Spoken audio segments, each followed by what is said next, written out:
Hey, how's it going? Welcome to the channel. Today I thought what we'd do is we'll talk about the practicality of daily driving your Corvette. Now, it's a car, so it can be daily driven, but there are some things of the Corvette that makes it just a little more difficult. So let's go ahead and we'll walk you through it.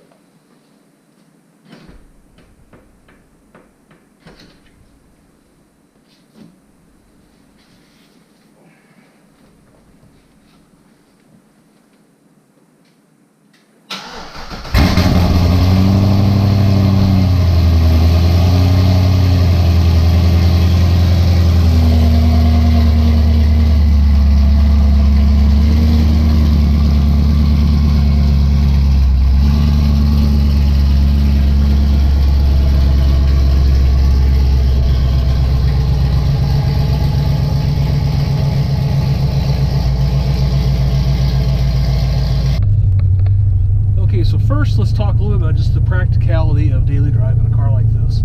So, it's a car, so yes, you can daily drive it, but is it practical? From the standpoint of all the expense and the maintenance, probably not, because you think about the gas.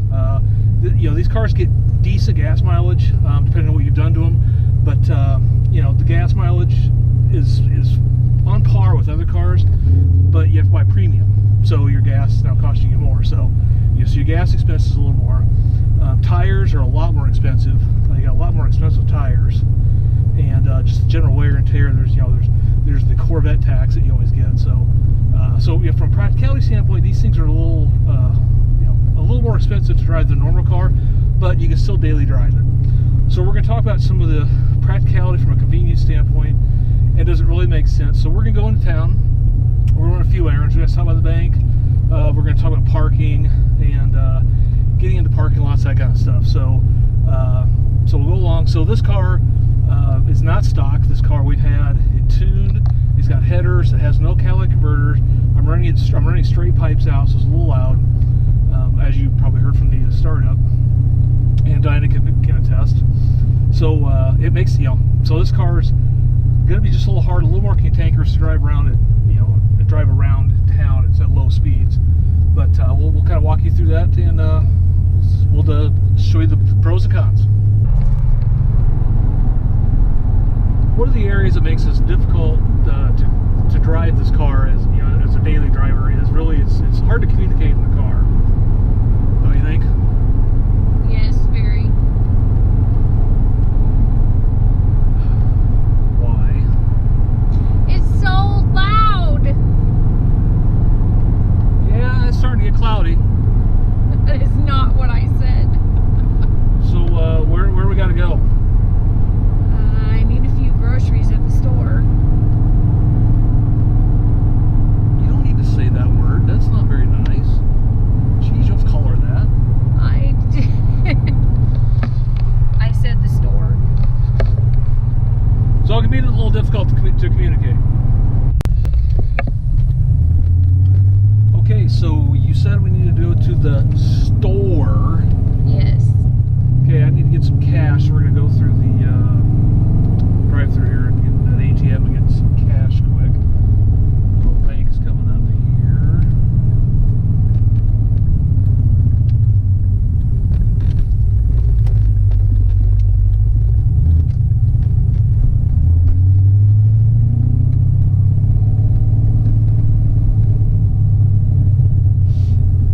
Wow, are they still open? No, I don't think so.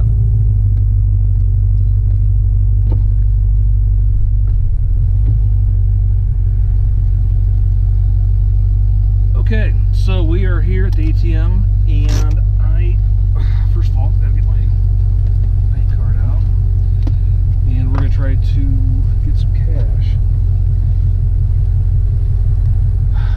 Can you reach? Nope, I can't. This is.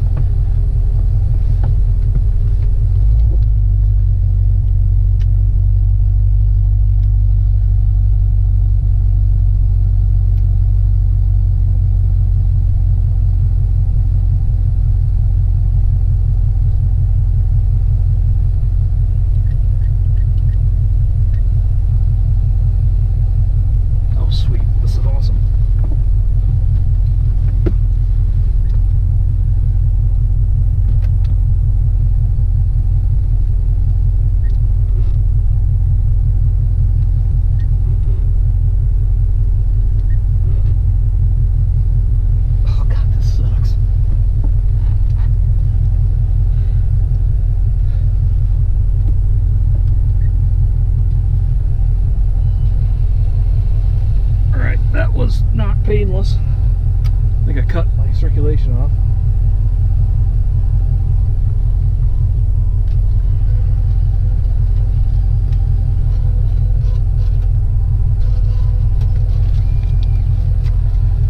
All right, so there's step one.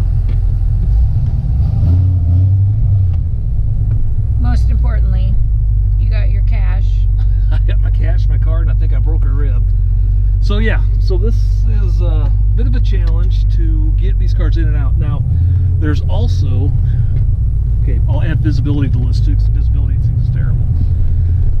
There's also a Mexican chain fast food restaurant that we like to go to every once in a while, and we'll just get taco salads to come home. And the taco salads will come in a box, you know, about like so.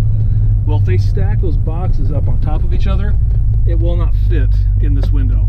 It just doesn't fit. So we have to, I have to actually grab the bag, drive forward, get out of the way, and roll the window, or open the door so I can get the, get our stuff in. So, and I just scraped. We'll talk about scraping later. So there you go. So drive-ups, drive-throughs, drive-up ATMs, no bueno in the Corvette. So get that. All right. So the next obstacle when daily driving a Corvette would be getting into and out of parking lots. Now you see over here, this one's relatively steep. It's kind of a gradual incline, so it's okay. This one is a bit of a challenge because it's pretty abrupt. So we're going to take this thing at some wonky angle and get in here so we don't scrape. That wasn't too bad. But yeah, it could be a bit of a challenge. Then when you're trying to do this with a bunch of traffic around, people tend to get a little unhappy with you when you're trying to ease in a parking lot. And we'll see what this is like getting out of, because it's, oh, this will be sweet. Yeah, here we go. All right. So we're going to do this, and we'll see if we can get out of here without scraping.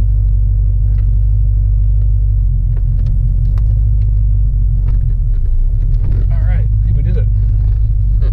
All right, good work. So yeah, so this car's been lowered, but it's a thing with any Corvette. With any Corvette that they're too low. Well, not too low. They're low, and it makes them a little harder to drive. So when you're going around, so that's another issue you got to deal with. Okay, go ahead and shut it off. All right, and the last big detractor for driving a Corvette on a daily basis is parking lots. So here we are. We're in a parking lot, and it's pretty packed. So I don't like to park in between vehicles because I have a thing against door dings. There's a spot there, but that's a little tight. That guy clearly can't park, so he's halfway over the line. Yeah, I don't like any of these. So, what do we do when we go to parking lots in the Corvette? You park at the end of the parking lot. You park in the parking lot. So I've got a theory, by the way, on why. Corvette owners in particular park way out. And there's like three pieces to it, really. So the one is the obvious. You don't want door dings. And, you know, because clearly, you know, it's hard to get out of these cars anyway, but you don't want door dings. Some people just don't care for property like you care for your property, so you're not going to get that. The second piece really is, I think that, you know, actually there's not three, there's really just two. One is the door dings. You don't want the door dings. The second one is I don't want to see people see me get out of this car, and I'll show you why here in a second.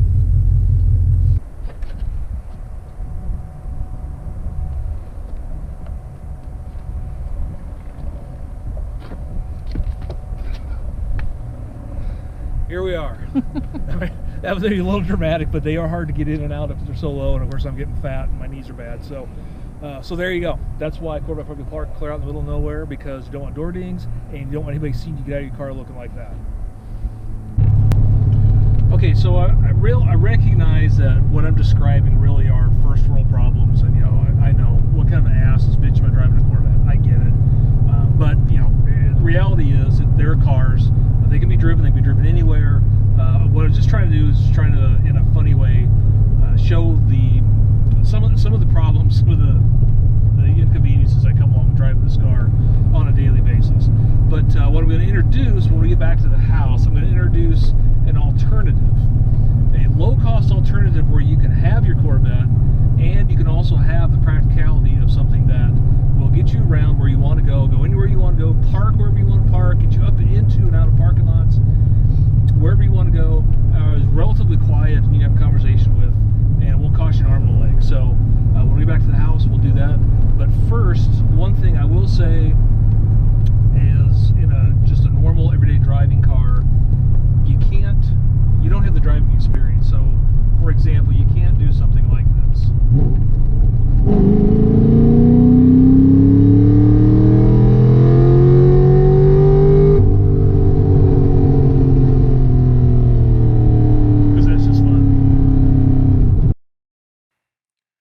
Okay, so I'm clearly having some more issues with my microphone, so I'll just do an overdub on this one. But so I got the Corvette tucked away, and what we introduced you to is the Hooptie. What is a Hooptie? Well, a Hooptie is a car that you can buy for, whatever, $1,500, $2,000, $3,000, $4,000. But really what it is just something that you can drive. This one happens to be a 2006 Honda Accord. It's a 4-cylinder automatic.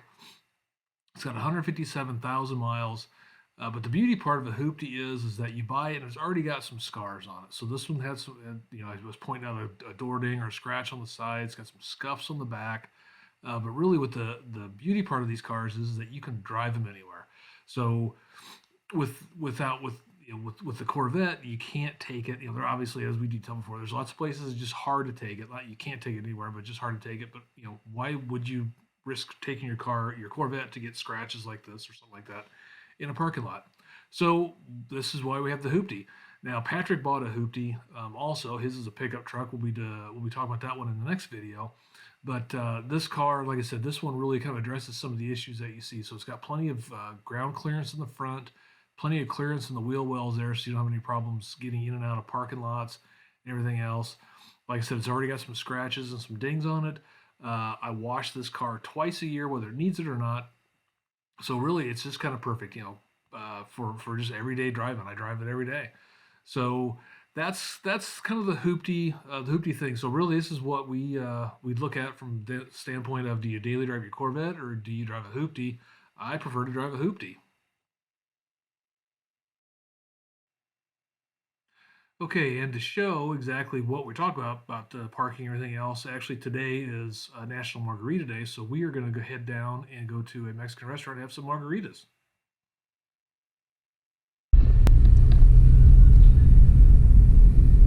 Okay, we are now in the Hooptie. Here's my lovely Hooptie.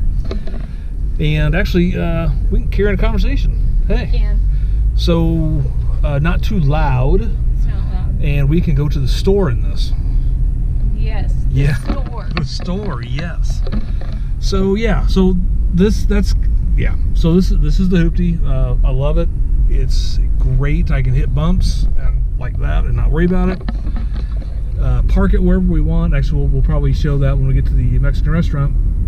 But yeah, I mean, this is a great car. Like I said, it's 2006. Interesting story on this car is actually I bought it twice. I probably paid the most for a 2006 Accord of anybody used 2006 Accord of anybody ever, because I bought this for our son when he was away to college, and he drove it for several years, and when he was ready for a new car, I bought it from him again, so he had money for down payment for his other car. So I bought this Hooptie twice, but it's been a great car. So we've and it goes everywhere. I drive it. I mean, I drive it every day, and it goes everywhere. So all I gotta do is put keep the oil changed and put tires on it. You're good to go. So we're gonna head down to the Mexican restaurant now, and we'll show you when we get to the parking lot how easy that is. Okay, so here we are getting ready to get into the restaurant. So first, as we're coming up here, this, I don't know if you can see it or not, this will be a bit of a challenge. This is a heck of a hill, especially for a manual car. And then, oh, I can't turn from here. to go up that. I don't think there'd be any way a Corvette would fit up that.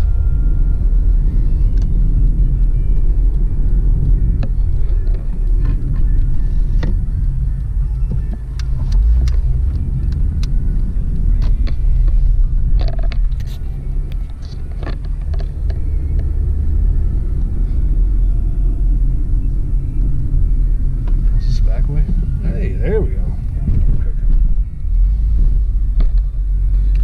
All right, so again, if we were in the Corvette, you see this parking lot is packed, and not a lot of parking spots, but aha!